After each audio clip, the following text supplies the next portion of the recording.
I've been thinking about something. We have so many cool gadgets nowadays. iPads and laptops and smart mobile phones. So how come we can hardly ever use them at school? Who decides that we, the people who are supposed to learn, can't even use the tools we're most comfortable with? Use of these gadgets is abbreviated to ICT, Information and Communication Technology. In fact, many people believe that children learn much better by using ICT, but many local authorities struggle to provide their students with this. The problem is not the actual hardware, the schools are full of it. The problem is how to use ICT smartly to improve learning.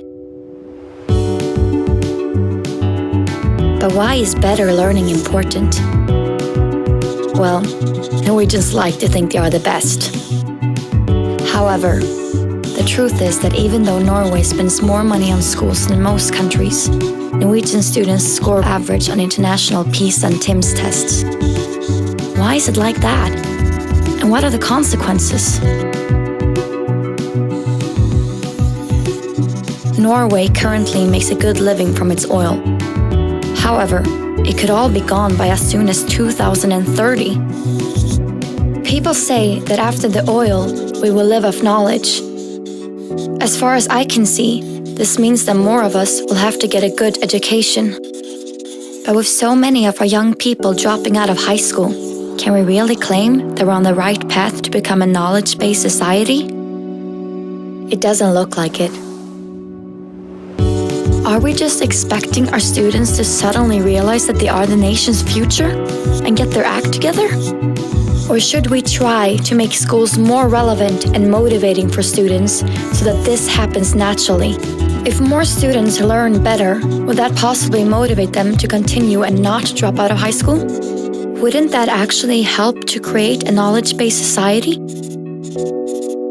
Okay, if we agree that society benefits from improved learning, how do we reach this goal? Well, then we're back to the gadgets. I believe it would be smart to take advantage of students' interest in ICT. Computers can teach us to learn things in different ways. And they also make learning advanced concepts easier, if that's what you want. Imagine, instead of reading about DNA molecules and cramming in facts you don't really understand, why not visualize, simulate, and animate the DNA molecule? Wouldn't this make school more exciting? If you actually understand what you learn? How about math? Wouldn't learning improve if formulas were brought to life using dynamic graphs, rather than struggling with cryptic X's and Y's? And how about other subjects? Would it inspire us to have all the information in the world at our fingertips, just a few mouse clicks away? I think it would. I feel excited just thinking about it. So what's holding us back? Well, ICT is a part of the curriculum as the 5th basic skill. That's a good start. But the curriculum itself is no guarantee, because nothing happens to those who don't follow it accurately. Therefore, it's probably more important to get the actual teachers into the idea of using ICT in their lessons. Could increased use of ICT in teacher training encourage teachers to use ICT in their own lessons? And what if they were given the time and resources to keep their ICT knowledge up to date? Wouldn't that pave the way for smarter use of ICT in education? Could we, by using ICT smartly, improve learning, motivation, and then results? If we could do that, wouldn't we be better suited to create the knowledge-based Norway of the future?